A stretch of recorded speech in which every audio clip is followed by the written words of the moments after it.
북유럽 신화전쟁의 신 오딘과 토르신을 믿는 스칸디나비아의 바이킹. 그들은 죽음을 두려워하지 않는 강력한 전투력과 뛰어난 항해술, 그리고 용머리 장식의 독특한 롱십이란 배를 타고 전 유럽은 물론 지중해와 북아프리카까지 진출하여 바이킹 식민지를 건설했는데요. 그들이 활발히 활동했던 8세기 말부터 11세기 말까지 약 300여 년 동안 유럽을 공포 속에 몰아넣은 시기를 바이킹 시대라 하죠. 바이킹이라 하면 흔히들 약탈자나 해적이란 이미지만을 떠올리기 쉬운데요. 이들의 활동은 평범한 해적과는 달랐습니다.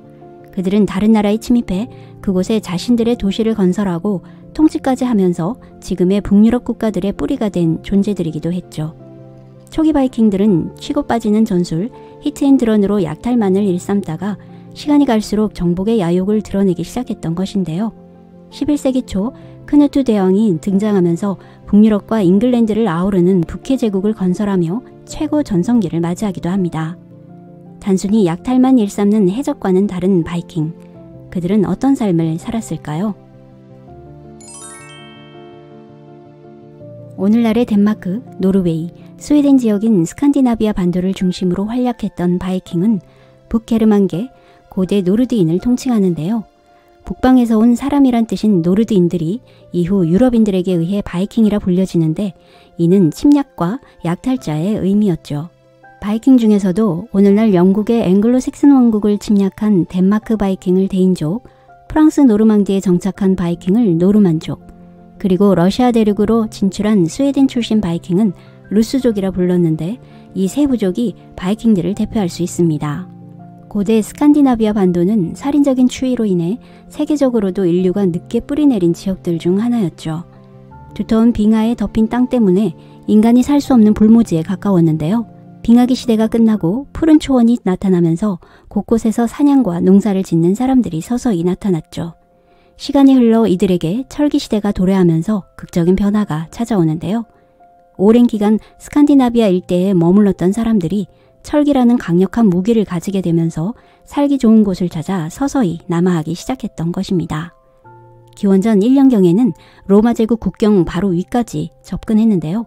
로마인들은 야만스럽지만 덩치 크고 싸움에 능한 이들을 게르만족이라 불렀죠. 이때 로마의 선진 문화가 게르만족을 통해 스칸디나비아로 퍼지면서 북유럽 문화가 크게 발전하는 계기가 됩니다. 게르만족과 로마는 주로 라인강과 도나우강에 이르는 넓은 지대를 국경으로 마주하고 크고 작은 전투가 벌어지기도 했는데요. 3세기경 로마가 점점 쇠퇴의 길로 들어서자 고트족이나 프랑크족과 같은 게르만계 부족들이 로마 북부의 국경 부근을 침략해 불을 뜯어낸 결과 상당량의 금이 스칸디나비아로 유입됩니다. 동시에 게르만족과 로마와의 상호교류가 진행되기 시작하면서 게르만족은 로마 사회로 조심스럽게 스며들기 시작했는데요. 로마는 일부 게르만족과는 대립각을 세우기도 하고 또 다른 게르만족과는 동맹을 맺는 식의 정책을 쓰면서 불안하고 아슬아슬한 적과의 동침이 시작되었죠. 그러나 4세기경 동쪽에서 온 훈족의 등장으로 촉발된 게르만족 대이동으로 서로마 제국은 게르만족에 의해 멸망당하는 세계사적 사건이 발발하는데요. 그로 인해 유럽 전역에서는 프랑크 왕국을 비롯한 게르만계 왕국들이 우후죽순 나타나면서 주류였던 라틴 문화와 게르만 문화가 융합이 되는 새로운 중세 유럽 문화권이 만들어지죠. 한편 이러한 대격변의 물결을 타지 못하고 스칸디나비아 반도에 남아있었던 북게르만족, 바로 이들이 8세기 말 바이킹 시대를 여는 주인공들이었습니다. 바이킹에 대한 기록은 동양의 흉노나 훈족 등 유목민족의 역사와 닮은 부분이 있습니다. 역사와 생활사에 대한 기록이 부족해서 상당 부분 추정한 추론들이 많고 남아있는 기록 역시 침략당한 영국과 프랑스 입장에서 쓰여져 바이킹에 대해 무지하고 야만스러운 부분이 부각되기도 하는데요. 사실 이들도 다양한 의견을 나누고 토론하는 의회 제도도 가지고 있어 선진화된 단면도 볼 수 있습니다. 귀족층과 자유민이 함께 참여한 마을 공동체 회의라 볼 수 있는 싱은 오늘날 의회의 토대라 할 수 있죠. 당시 바이킹 사회는 부족 단위로 크게 세 계급으로 분류할 수 있는데요. 엘리트 계급을 야를, 인구 대부분을 차지하는 자유민인 카를, 사회 밑바닥인 노예, 스랄이었습니다. 우리가 흔히 말하는 바이킹은 자유민 계급인 카를이고 전체 인구의 25%를 차지하던 노예들은 약탈지에서 납치해온 사람들로 바이킹 사회 내부에서는 사람 취급을 받지 못했죠. 특히 유럽이나 북아프리카에서 잡혀온 사람들은 낙인 찍혀 팔렸고 심지어 같은 북유럽인들까지도 노예로 팔렸는데요. 그중 백인 여자들은 아랍 시장에서 인기가 많아 불티나게 팔렸다고 합니다. 바이킹이 농사나 무역 활동을 벌이고 해적질에 나서게 된 원인은 무엇이었을까요? 가장 큰 요인은 스칸디나비아의 척박한 자연 환경이었죠. 유럽의 혹독한 날씨와 메마른 토양 탓에 농업과 어업만으로는 점점 늘어나는 인구를 유지하기에는 식량이 턱없이 부족했던 것입니다. 거기다 바이킹은 토지를 장남에게만 상속하는 엄격한 장남 상속 제도 때문에 둘째, 셋째들은 바다에 나가 약탈이나 무역을 하지 않으면 생활이 안 되었는데요. 바이킹들이 독립심이나 모험심이 넘치는 탐험가로 해석되는 이유에는 이렇게 스스로의 삶을 개척해야 하는 문화적 배경도 있었습니다. 새로운 먹거리를 찾기 위해 떠나는 이들과 더 나은 삶의 터전을 찾아 나서는 사람들까지 대폭 늘어나면서 이들은 조직적으로 전 유럽을 약탈하기 시작했죠. 그리고 불안한 스칸디나비아의 정치적인 상황도 무시할 수 없는 이유인데요. 덴마크와 노르웨이, 스웨덴에 거주하는 바이킹 부족들 중 강력한 왕들이 등장해 권력이 집중되고 다른 부족들을 억압하기 시작했는데 힘싸움에서 밀려난 부족장들은 해외로 눈을 돌려 잉글랜드나 서유럽 등을 약탈하는 전략을 택할 수밖에 없었습니다. 잠시 어담으로 바이킹으로부터 온 재미있는 문화 하나가 바로 뷔페 문화인데요. 전투에서 이기거나 약탈에 성공했을 때 화려한 축하연을 열면서 여러 음식들을 늘어놓고 먹고 싶은 만큼 덜어먹는 습관이 있었다고 하는데요. 이러한 음식 문화는 프랑스 지역까지 퍼졌고 오늘날 뷔페 음식으로 발전되었던 것입니다. 바이킹은 오래전부터 장거리 항해에 적합한 배를 만들어 탁월한 조선 기술과 뛰어난 항해소를 이용해 북대서양을 가로질러 오늘날의 아메리카 대륙까지 탐험을 멈추지 않았습니다. 이러한 해외 진출은 9세기 노르웨이 왕 금발의 하랄이 작은 왕국으로 흩어진 노르웨이를 통합하는 과정에서 일어났는데요. 복속한 지역의 수장들을 무력으로 제거하려 하자 수장들이 자신의 세력을 이끌고 피신하면서부터 자연스럽게 모험길로 나서게 됩니다. 그중 노르웨이에서 도망쳐 나온 일부 바이킹들 중 일명 붉은머리 에릭이 아이슬란드에 정착지를 세우고 남쪽으로 항해하여 푸르른 땅 그린란드까지 발견했죠. 흔히 아메리카 대륙을 발견한 인물로 크리스토퍼 콜럼버스를 떠올리는데요. 사실 그보다 약 500년 앞서 최초로 대륙을 발견한 사람은 바로 붉은머리 에릭의 아들 레이프 에릭손이었습니다. 그는 그린란드로 향하던 중 우연히 표류하다가 오늘날의 캐나다 뉴펀들랜드에 상륙하면서 북아메리카 대륙을 발견했죠. 이후 여러 탐험가들이 계속해서 북미 대륙에 연달아 상륙하면서 바이킹들의 활동 범위는 그린란드를 넘어 캐나다 최북단의 섬까지 확장되었는데요. 특히 캐나다에는 짧게나마 최초의 바이킹 도시가 지어지기도 했는데 그들은 그곳을 빌란드라고 불렀죠. 아메리카 원주민들과 교역을 하기도 했지만 툭하면 부딪히는 경우가 많아 서로 적대적인 관계가 되면서 도저히 살당이 못 된다고 판단한 그들은 꿈을 접고 그린란드로 철수합니다. 척박한 자연 환경에서 살아내야 했던 생존력과 타고난 탐험 정신으로 먼 바다로 진출했던 바이킹들. 빙산과 얼음 조각들에 부딪히기도 한 험난한 항해였지만 멈추지 않는 도전 정신의 강인한 기질로 레이프가 새로운 땅을 발견한 것처럼 그렇게 탐험에 성공할 수 있었습니다. 바이킹들은 지금의 영국과 프랑스 그리고 러시아 대륙의 진출로 가장 큰 성과를 올리며 유럽 역사에도 많은 영향을 주었다고 할 수 있는데요. 특히 잉글랜드의 경우는 칠왕국으로 분열되어 있던 시기라 허술한 방비체계로 바이킹의 좋은 먹잇감이 된 브리튼 섬은 최우선으로 공격의 타겟이 됩니다. 앵글로색슨 연대기에 따르면 린디스반 수도원 약탈 사건은 300년 동안 지속된 바이킹 시대의 서막을 열게 된 첫 번째 사건이었죠. 793년 바이킹들은 세 척의 함선을 이끌고 칠왕국 중 하나인 노선브리아 왕국의 린디스반 수도원에 침입해 무차별적으로 파괴하고 보물을 약탈했는데요. 수도자들을 닥치는 대로 학살하거나 납치해 노예시장에 팔아넘겼습니다. 바이킹의 목적은 오로지 약탈뿐이어서 기독교의 성소가 어떻게 되든 관심 없었죠. 교회나 수도원에 있는 황금으로 된 십자가나 보물들을 닥치는 대로 약탈해 피해가 막심했습니다. 린지스판 수도원은 일반 수도원과는 다른 잉글랜드에서 가장 특별하고 성스러운 곳이었기에 그만큼 기독교인들에게 큰 상처가 되었는데요. 이 사건으로 천여 년 동안 기독교인들에게 분노의 앙금이 남아 있었고 바이킹을 악마의 화신으로 부정했습니다. 9세기에 들어서면서 덴마크 지역의 바이킹 대인족들은 잉글랜드 본토를 침공하고 국토의 대부분을 차지해 이곳을 데인로라 불렀는데 이는 바이킹의 법과 관습의 지배를 받는 지역이라는 뜻이었죠. 한편 동유럽 러시아 대륙으로 진출한 바이킹들은 어떠했을까요? 일부 스웨덴 지역의 바이킹들 역시 약탈과 파괴를 일삼으며 발트해를 건너 대륙까지 들어가 곳곳에 무역기지를 세웠는데요. 특히 그곳에 살고 있던 원주민인 슬라브인들을 대거 노예로 잡아들입니다. 우리가 슬라브라고 알고 있는 노예라는 영어 단어가 당시 바이킹들이 잡아간 슬라브족에서 유래되었다고 하는데요. 슬라브족들은 러시아 대륙으로 진출한 스웨덴 출신 바이킹들을 루스라 부르며 크게 두려워했죠. 스웨덴 바이킹의 전설적인 지도자 류리크는 기존 슬라브족들을 통합해 오늘날 러시아의 기원이 되는 루스 카강국을 건설합니다. 마지막으로 9세기 말 본격적으로 유럽 대륙으로 진출해서 서프랑크 왕국, 지금의 프랑스 파리를 침공하는 노르만 바이킹이 등장하는데요. 그들은 700여 척의 배에 바이킹 전사 4만여 명을 싣고 생강을 거슬러 올라가 파리를 진격하고 비옥한 내륙 지역을 약탈할 계획이었죠.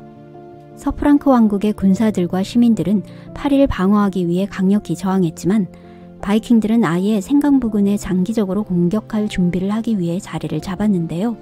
포위가 1년쯤 되었을 무렵이었습니다.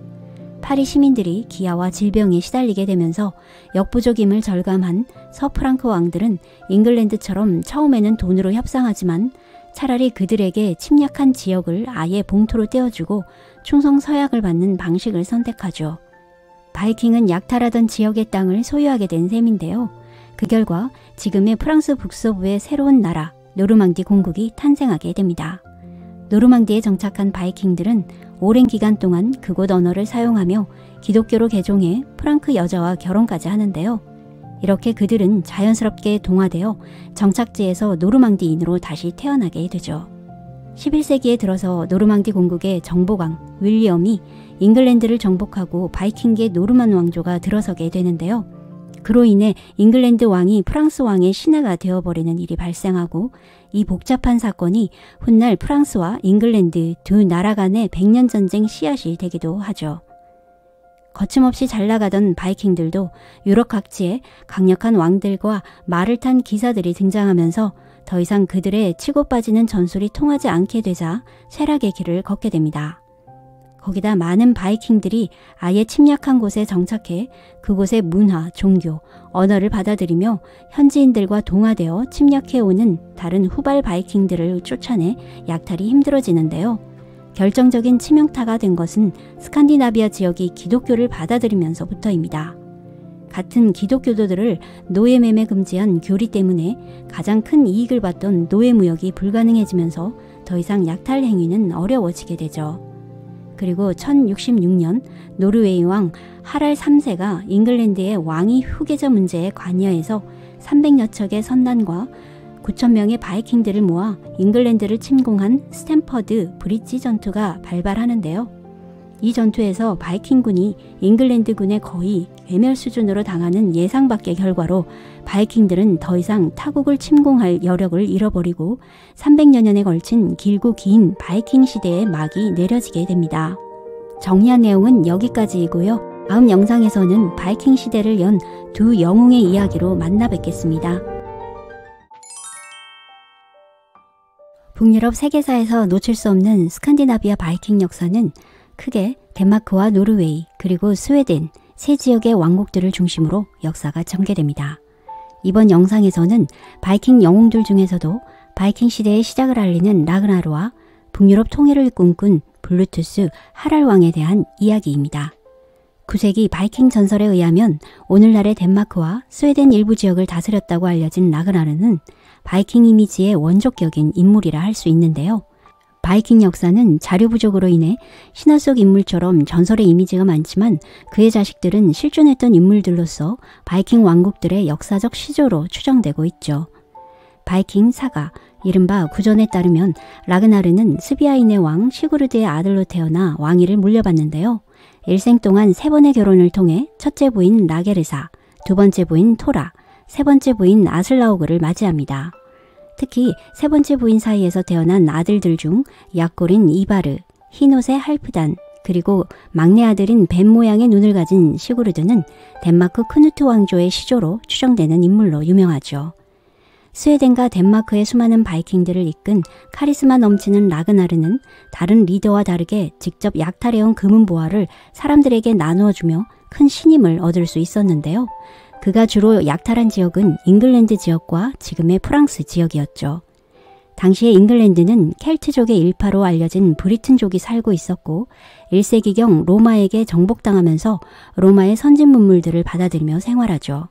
이후 로마 제국이 붕괴되어 로마군이 잉글랜드 지역에서 철수하면서 브리튼족들은 해방을 맞이하는 듯 보였습니다. 하지만 5세기경에 주로 독일 북부에서 살고 있던 색슨족과 앵글로족들이 잉글랜드를 차지하면서 브리튼족들은 웨일즈 등의 산악지역으로 밀려나고 수많은 부족 간의 치열한 전투 끝에 노선부리아, 머시아, 웨식스 왕국 등 앵글로와 색슨족의 7왕국이 브리튼족들을 대신해 잉글랜드의 주인이 되는데요. 혼란스러웠던 7왕국 시기에 바이킹 라그나르의 출현으로 잉글랜드의 커다란 변화의 바람이 불기 시작했죠. 라그나르 일행은 여느 때처럼 브리튼 섬에서 약탈하는 중이었는데요. 큰 폭풍이 닥쳐와 7왕국 중 하나인 노선부리아 왕국 해안에 자초해버립니다. 병사들의 보고를 받은 엘라 왕은 군대를 보내 그를 잡아오라는 명령을 내렸는데 라그나르의 바이킹들이 저항하면서 양 세력 간의 전투가 발생하죠. 병력으로 턱없이 밀린 라그나르는 결국 엘라 왕에게 생포되어 그 자리에서 신분을 추궁당하지만 자신이 덴마크 바이킹의 지도자란 사실을 밝히지 않았습니다. 화가 난 엘라 왕은 땅을 파서 뱀을 풀어놓고는 라그나르를 뱀구덩이에 넣어버리죠.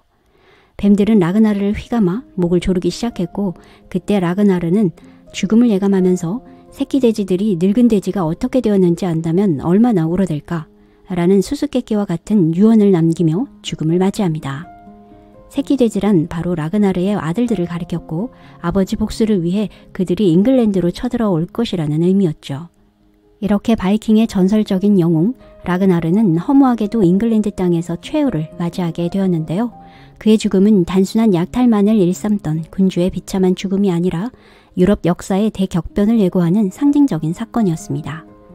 라그나르의 죽음은 스칸디나비아 모든 바이킹들에게 알려지고 그의 아들들은 아버지의 복수를 위해 대군을 일으킵니다. 이것이 바로 바이킹과 잉글랜드 역사에 큰 획을 긋는 사건으로 일명 이교도의 대군세라고 불리는 바이킹 대침략의 시작이었죠. 지금껏 바이킹들은 주로 마을이나 수도원 같은 곳을 약탈해 치고 빠지는 히트앤런 전술로 소규모 해적질 위주였다면 라그나르의 죽음이 계기가 된 이후 아예 잉글랜드 전체를 정복하는 전략으로 바뀝니다. 865년 마침내 라그나르의 아들들이 이끄는 최강의 바이킹 대군은 아버지를 죽인 엘라 왕을 죽이기 위해 노선부리아로 쳐들어가는데요. 이 소식은 빠르게 잉글랜드 전역에 퍼지고 당황한 엘라 왕은 서둘러 군대를 보내 맞서지만 원한에 찬 복수의 바이킹 전사들에게 상대가 되지 못하고 연전 연패당합니다. 이번엔 엘라 왕이 직접 군대를 이끌고 왕국의 수도 요크에서 최후의 결전을 치르지만 노선부리아의 수도는 함락되어 버리고 라그나르의 아들들에게 무릎 꿇은 엘라 왕은 피의 독수리라고 하는 잔혹한 형벌로 죽게 되고 7왕국 중 하나인 노선부리아 왕국은 결국 멸망하게 됩니다. 이 소식을 들은 나머지 왕국들은 큰 혼란에 빠지게 되고 바이킹 대군은 쉴 새 없이 다음 목표인 머시아 왕국이 있는 남쪽으로 향하는데요. 내전으로 약화된 머시아 왕국은 주변 왕국들에게 구원을 요청해보지만 바이킹 대군을 막기에는 역부족이었죠. 결국 국경을 넘은 바이킹 대군에 머시아군 역시 저항해보지만 상대가 되지 못하고 수도 노팅엄까지 점령당하게 됩니다. 이제 그들의 맹렬한 기세라면 잉글랜드 7왕국 모두가 멸망하는 것은 시간 문제로 보였죠. 바로 그때 기적 같은 일이 벌어집니다. 마지막까지 바이킹에 대항한 왕국이 있었는데요. 7왕국의 마지막 보루였던 웨식스 왕국이었습니다. 앵글로족과 색슨족을 통일시킨 웨식스의 영웅, 오늘날까지도 추앙받고 있는 알프레드 대왕이 에딩턴 전투에서 대활약하며 바이킹군을 격파시켰는데요. 바이킹족들은 알프레드 대왕에 항복할 수밖에 없었습니다. 대왕은 전투력이 뛰어난 바이킹족을 완전히 추방시키기 위해서는 군사력을 강화할 시간이 필요했기 때문에 바이킹과의 평화조약을 선택하죠. 평화조약으로 인해 10여 년에 걸친 라그나르 아들들의 이교도 대군세의 복수전도 막을 내리게 되는데요. 바이킹족들은 북쪽 지역의 노선부리아 주변으로 물러가 정착하게 되었는데 바이킹의 관습과 법이 적용되는 덴마크 바이킹의 땅이라 해서 사람들은 바이킹의 잉글랜드 지배란 뜻인 데인노라고 부르게 되죠. 이렇게 해서 잉글랜드에 정착한 바이킹. 그러나 데인족과 앵글랜드 왕국들 간의 짧은 평화는 오래가지 못했습니다. 라그나르의 죽음으로 각성한 바이킹은 반격의 틈을 노리고 있었고 그들의 정복 야욕은 시간이 흐를수록 더욱더 커져갔던 것이죠. 라그나르의 죽음 이후 많은 바이킹들이 잉글랜드에 정착했고 북유럽 스칸디나비아에 남아있던 바이킹들에게도 서서히 변화가 나타났는데요. 지금까지 해안지대에 여러 부족으로 퍼져 있었던 노르웨이 바이킹에서 통일의 기운이 감돌기 시작했던 것입니다. 9세기 후반 바로 금발의 하랄 왕이 노르웨이 주변 소국들을 정복하며 통일전쟁을 시작해 마침내 노르웨이 전역을 지배하는 최초의 왕으로 등극했는데요. 사람들은 그를 미발 왕으로 불렀죠. 그러나 그의 토지 징수세와 같은 강압 통치는 바이킹들에겐 불만이었고 그로 인해 노르웨이를 떠난 바이킹들에 의해 아이슬란드나 그린란드와 같은 신대륙을 발견하는 새로운 탐험시대가 열리기도 했습니다. 승승장구하면서 노르웨이를 통일한 미발왕도 말년에는 후계자를 둘러싼 아들들의 분쟁에 휘말려 힘든 시기를 보내는데요. 아들들 중 에리크가 형제 2명을 살해해버리고 미발왕 사후 노르웨이의 왕위를 이어받게 되죠. 에리크 1세 역시 피해 도끼라는 별명을 얻을 정도로 지나친 강권 정치로 인해 노르웨이 귀족들의 반발을 사게 됩니다. 결국 반대 귀족 세력들이 에리크 1세를 몰아내고 그의 동생 호콘을 왕으로 추대하게 되면서 노르웨이 왕국은 또다시 분열되기 시작하죠. 에리크 1세는 짧은 통치 기간을 마감하고 노르웨이에서 추방된 이후 살해당하지만 그의 아들 하랄 2세는 외삼촌인 덴마크의 왕 블루투스에게 피신합니다. 한편 덴마크의 상황은 어떠했을까요? 덴마크는 노르웨이 같은 험준한 산맥과 스웨덴과 같은 빽빽한 산림도 없었기 때문에 세 지역 중 지리적 요건이 가장 좋은 편이었죠. 바이킹 전설에 따르면 10세기 초 라그나르의 후손으로 알려진 고름이 대대적인 정복 활동을 벌이고 덴마크 크누트 왕조를 열어 초대왕에 오르는데요. 그는 먼저 국내를 안정시키기 위해 자신의 딸 군힐드를 이웃에 있는 강국 노르웨이 미발왕의 아들 에리크와 결혼시킵니다. 결혼 동맹으로 노르웨이와 덴마크의 결속이 강화되었는데 이 시기에 큰 사건이 발생했는데요. 지금의 독일 북부 지역에서 슬라브족들이 기독교 국가인 신성 로마 제국의 통치에 불만을 품고 반란을 일으킨 사건이었죠. 고름 왕은 자신의 둘째 아들을 파견해 신성 로마 제국과 맞서는 슬라브족들을 지원했지만 신성 로마 제국에는 그 유명한 오토 대제가 다스리고 있었습니다. 바이킹 세력이 밀리는 가운데 반란은 3년이나 이어졌고 오토 대제의 대대적인 반격으로 진압당하고 덴마크 바이킹은 굴력적인 조건으로 강화 조약을 맺게 되죠. 이후 슬라브족 지원에 실패한 고름왕은 자신의 왕위를 둘째 아들에게 넘겨주는데 그가 바로 블루투스라 불리는 크누트 왕조 2대왕 하랄 1세 블로탄이었습니다. 그에게 지어진 블루투스, 푸른 치아란 별명은 전투 중에 부러진 치아 대신 푸른색 의치를 넣었기 때문이다라는 설과 블루베리를 즐겨 먹어 치아가 파랗게 물들었기 때문이다라는 설이 있죠.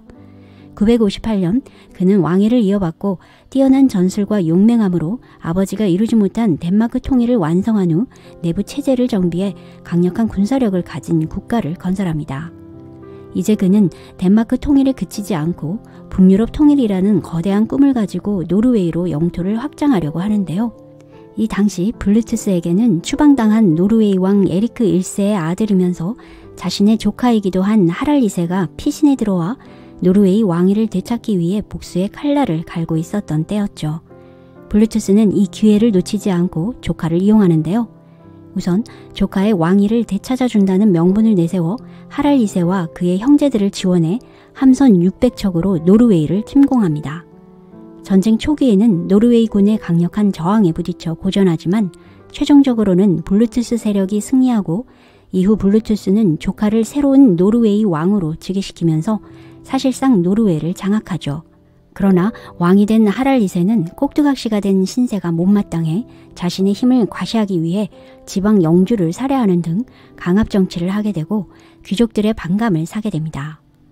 블루투스가 자신으로부터 조카가 독립하려는 것이 아닌지 의심이 들 무렵 반대파 세력들에 의해 조카 하랄 2세가 그만 암살당하는 사건이 발생합니다. 블루투스에게는 직접 노르웨이를 침공할 자연스러운 명분이 생긴 일이었죠. 그는 암살당한 조카의 복수를 한다는 명분을 앞세워 노르웨이를 침공하고 큰 노력 없이 노르웨이를 덴마크의 영토로 합병시켜 짧은 기간이지만 970년경 두 나라를 통치하는 왕으로 등극합니다. 블루투스는 이렇게 전쟁을 잘하는 강력한 왕의 이미지를 갖고 있으면서 기독교로 개종한 왕으로도 유명한데요. 어머니 튀라의 영향으로 어릴 때부터 기독교에 대한 호감을 가지고 있었고 덴마크를 통일시킨 후 직접 세례를 받고 개종까지 합니다. 이렇게 블루투스처럼 기독교로 개종하는 바이킹족들이 나타나기도 하는데요. 이는 그들에게 강제로 끌려와 바이킹 남자들과 결혼한 유럽 출신 기독교 여성들의 역할이 컸다고 할 수 있습니다. 처음에 그녀들은 살인을 서슴없이 행하는 남편들의 해적 행위를 막기 위해 복음 전파에 노력했지만 뜻대로 되지 않아 자식들에게 복음을 전하기 시작했고 이후 북유럽 기독교 전파에 성공했던 것입니다.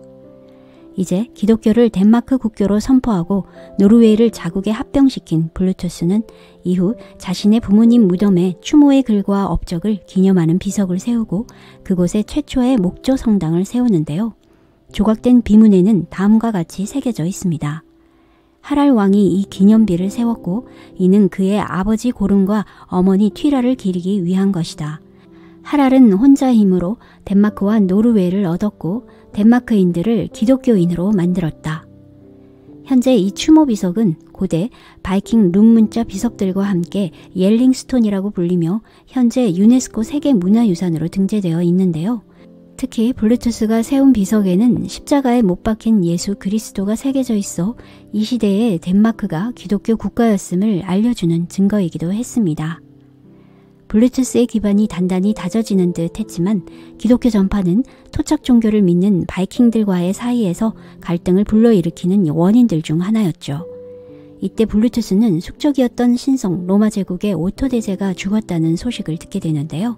그는 제국의 영향력에서 벗어날 수 있고 내부 불만을 돌릴 만한 좋은 기회라 생각합니다. 다시 한번 독일 국경을 넘어 신성 로마 제국으로 쳐들어가 전투를 벌이지만 일진일퇴가 되풀이되는 상황에서 독일 땅은커녕 노르웨이에 대한 블루투스의 지배력이 약해지면서 결국 노르웨이가 독립해버리는 최악의 결과를 낳게 되죠. 거기다 덴마크 국내에서도 자신의 왕권이 점차 약해지면서 힘든 난관에 부딪히는데요. 치명적인 것은 둘째 아들 스베인의 반란이었습니다. 일설에 따르면 블루투스가 장남을 후계자로 지명하고 분산된 권력을 몰아주기 위해 비정하게도 차남인 스베인까지 암살할 계획이 있었다는 소문이 퍼졌죠. 위기에 처한 스베인은 여러 반대 세력들을 규합해 반란을 일으켜 왕권을 찬탈하는 데 성공합니다. 986년 스베인이 왕위에 오를 무렵 블루투스의 죽음 소식이 전해졌는데요. 블루투스를 둘러싼 죽음도 여러 추정이 있지만 독일 지역으로 도망쳐 암살당했다는 설이 가장 유력합니다. 오늘날 블루투스는 덴마크를 30년 넘게 통치한 정의롭고 현명한 왕으로 자국의 주권을 지켜낸 동시에 향후 계속되는 덴마크 크누트 왕조의 이름을 드높인 바이킹 영웅으로 알려져 있죠. 훗날 자신의 아들과 손자 때에 이르러 크누트 왕조는 거대한 북해 제국을 건설하는데요. 블루투스 대왕이 그 초석을 마련했다고 할 수 있습니다. 그리고 한 가지 흥미로운 사실은 오늘날 우리들이 사용하고 있는 PC나 휴대폰과 같은 통신기기들을 하나로 연결하는 블루투스가 그의 이름에서 유래되었는데요. 그가 동떨어진 스칸디나비아 지역들을 하나로 통합시킨 것처럼 무선 통신 기술이 세상을 통합한다는 의미에서 결정되었고 블루투스의 로고는 하랄의 H와 블루투스의 B를 뜻하는 스칸디나비아 룬 문자를 합친 모양으로 만들어졌다고 합니다. 바이킹 역사에 있어 놓치지 말아야 할 두 영웅, 라그나르와 블루투스에 대해 정리한 영상은 여기까지입니다. 7왕국으로 분열되어 있던 잉글랜드는 9세기에 접어들어 노선부리아, 머시아, 동앵글리아, 웨식스, 이렇게 4개의 왕국으로 좁혀지는데요. 바이킹의 침략은 갈수록 격해지는 가운데 유일하게 남은 웨식스 왕국에서 알프레드 대왕이 에딩턴 전투를 승리로 이끌며 기적적으로 나라를 지켜냅니다. 이후 오랜 기간 동안 이어지는 전쟁으로 약해진 국력 회복을 위해 바이킹과 평화협정을 맺고 상호 군사행동을 멈추기도 했는데요. 이는 일시적인 협정에 불과했죠. 갈수록 바이킹은 협정을 무시해버리고 다시 침략해오기 시작했습니다. 이때 다시 알프레드 대왕의 활약으로 잉글랜드가 바이킹의 식민지로 전락하는 상황을 막아낼 수 있었는데요. 만약 그가 없었다면 앵글로 색슨 문명은 소멸했을지도 모른다고 할 정도로 큰 평가를 받기도 했죠. 대왕의 뒤를 이어 뛰어난 자식들 또한 바이킹이 점령한 머시아와 동앵글리아 지역 등을 정복해 나갔는데 이후 왕위에 오른 알프레드 대왕의 손자 에설스텐에 이르러 바이킹 왕국을 잉글랜드 땅에서 모두 다 몰아내게 됩니다. 마침내 에설스텐이 앵글로 색슨 왕국 전체를 지배하는 최초의 왕으로 등극하게 되고 잉글랜드 왕국들은 하나의 왕국으로 통일되어 웨식스 왕조가 사실상 잉글랜드를 대표하게 되죠. 그리고 100여 년간 잉글랜드는 4대에 걸친 웨식스 왕조의 지배로 전성기를 맞이했고 안정감을 누렸는데요. 세월이 흘러 어린 에설레드가 왕위를 이어받은 후 어린 왕 주변에는 탐욕스런 간신들만 득실거렸기 때문에 정권은 힘을 잃고 권력은 서서히 귀족들 손아귀로 넘어가면서 귀족들 간의 대립분쟁으로 이어지게 됩니다. 10세기 말 바로 이러한 잉글랜드 혼란기에 덴마크 왕 스베인이 침략했던 것인데요. 그는 아버지 푸른 이빨 하랄 왕을 몰아내고 왕위에 올라 국내 불만을 외부로 돌리기 위해 잉글랜드 약탈 행위를 다시 시작합니다. 이때부터 또다시 바이킹과 잉글랜드와의 끝나지 않을 전쟁에 불이 붙었죠. 스베인은 90여 척의 선단과 2천여 명이 넘는 바이킹 군대를 이끌고 수년간에 걸쳐 잉글랜드를 약탈했는데요. 잉글랜드는 무자비한 바이킹들을 회유하기 위해 그들이 쳐들어올 때마다 막대한 돈을 주어 평화를 유지했지만 갈수록 반복되는 침략으로 인해 은화로 수만 파운드의 거금을 지불해야 하는 부담을 져야 했습니다. 이때 발생한 비용은 데인겔드라 불렸는데 토지에 대한 세금의 형태로 부과되었죠. 바이킹 왕국들은 이 돈으로 군대를 보충해 더욱더 강력한 군사력을 갖게 됩니다. 이렇게 스베인은 잉글랜드 약탈로 인해 자금도 두둑히 챙기고 덴마크 국내를 안정시켰는데요. 왕권 강화에 성공한 스베인에게 드디어 영토 확장의 기회가 찾아옵니다. 아버지 하랄 왕 시절에 독립했던 노르웨이에서 반란이 일어나 왕이 살해당한 후 올라프 1세가 새로운 노르웨이 왕으로 올랐다는 소식이 전해졌는데 영토 확장에 큰 야욕을 품고 있었던 스베인은 노르웨이 통치권을 노리고 스웨덴과 올라프 반대 세력들을 규합하기 시작했죠. 이렇게 손을 잡게 된 동맹군은 올라프군에 대승을 하게 되고 노르웨이를 점령합니다. 동맹군 각각의 노르웨이 지분이 있었지만 실질적으로는 스베인이 노르웨이를 통치하게 되면서 잃어버렸던 노르웨이 왕권을 다시 찾아오게 된 것이죠. 한편 잉글랜드에서는 충격적인 일이 벌어지는데요. 에설레드 왕이 덴마크에 보내야 하는 막대한 데인겔드로 인해 걷잡을 수 없는 백성들의 불만이 자신으로 향하지 않을까 하는 망상 때문에 그만 잉글랜드 땅에 있는 모든 데인족들을 죽이라는 명령을 내리고 성 브라이스 추계를 기해 대학살이 벌어진 것이었죠. 이 소식을 들은 스베인은 격분하며 눈에는 눈, 이에는 이라며 급히 대대적인 군사동원령을 내려 잉글랜드로 쳐들어가 참담한 복수극이 시작되는데요. 성 브라이스 데이 대학살이라고 알려진 이 사건은 에설레드 왕이 저지른 가장 멍청한 일이었습니다. 지금까지 순응해온 데인족들을 죽여 백성들까지 등을 돌리게 만들고 하필이면 데인족과 결혼해 살고 있는 스베인의 여동생마저 살해해버렸기 때문에 그를 더욱더 분노하게 만들었죠. 스베인은 아예 잉글랜드 전체를 정복해버릴 생각으로 자신의 최강 바이킹 군대를 총동원하여 대규모 원정길에 오르는데요. 이때 그는 덴마크에는 자신을 대신할 장남 하랄 2세를 남겨두고 차남 크누트를 데려갑니다.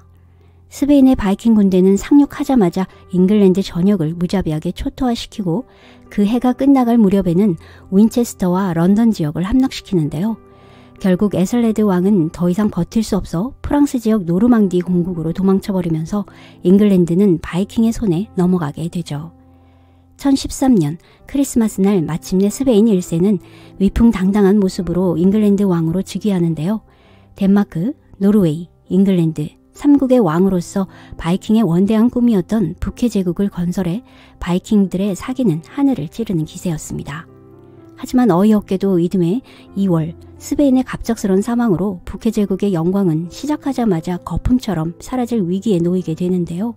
이때 가장 곤란에 빠진 인물이 크누트였습니다.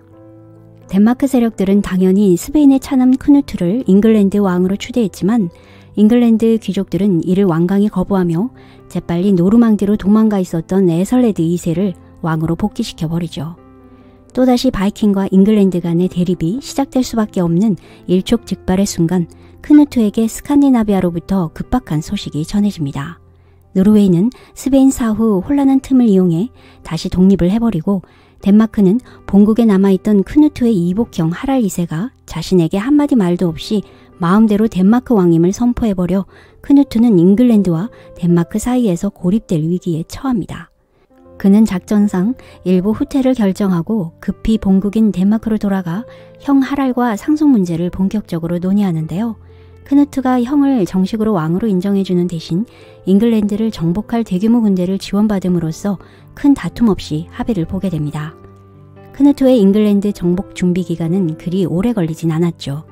이듬해 1만 명의 바이킹 대군과 200여 척 함선으로 수개월 만에 북쪽 노선부리아를 장악한 후 이제 런던이 있는 남쪽으로 진군하는 가운데 잉글랜드의 에설레드가 사망하고 에드먼드 2세가 뒤를 이어 왕위에 오르게 되면서 양 세력은 아버지 세대를 이어 아들들까지 2대에 걸친 전투가 일진일퇴를 되풀이하며 계속해서 이어집니다. 1016년 가을, 치열한 전투 끝에 크누트가 대승을 하고 에드먼드는 큰 부상을 입게 되면서 양 세력 간에는 새로운 협정이 체결되었는데요. 머시아와 노선부리아 지역 등은 크누트가 그리고 남쪽의 웨식스를 에드먼드가 통치하기로 했는데 거기에 덧붙인 흥미로운 조항은 둘은 서로를 후계자로 지명하여 살아남은 왕이 잉글랜드를 통째로 가져가는 조약이었죠. 심한 부상을 입은 에드먼드에게는 조건 없는 항복이나 다를 바 없는 조약이었지만 최소 에드먼드가 추방당하지 않고 최선을 다해 나라를 방어했다라는 모양새로 체면은 살려준 협정이었습니다. 협정 체결 후 에드먼드가 재위 7개월 만에 의문의 죽음을 맞게 되면서 마침내 크누트는 자신의 뜻을 이루는 순간을 맞이하는데요. 만약 에드먼드를 처음부터 죽였다면 귀족들의 반발에 부딪힐 수도 있었지만 영리한 평화조약 덕분에 큰 반발 없이 크누트는 1017년 합법적으로 잉글랜드 전체를 다스리게 되는 최초의 바이킹 왕이 됩니다. 수백 년 동안 내려오던 앵글로 색슨 왕조를 대신해서 덴마크 바이킹, 이른바 데인 왕조가 탄생하고 운 좋게도 다음에 이복형 하랄 2세가 죽으면서 덴마크의 왕위도 동시에 잡게 되는데요. 그는 이제 덴마크와 잉글랜드의 두 개의 왕관을 쓰고 두 나라를 동군 연합으로 묶게 됩니다. 하지만 잉글랜드에서 멀리 떨어진 덴마크 지역을 통치하는 데는 애를 먹기도 했죠. 그가 잉글랜드에 집중해 있는 동안 노르웨이와 스웨덴은 이 빈틈을 노렸습니다. 오랜 세월 덴마크에게 정복당해왔던 두 나라는 이제 서로 연합해서 역으로 덴마크를 침공했는데요. 크누트는 재빠르게 잉글랜드군과 덴마크 바이킹으로 구성된 혼합군대를 이끌고 덴마크에 상륙해 노르웨이와 스웨덴 연합군대의 대승리를 거두게 되죠.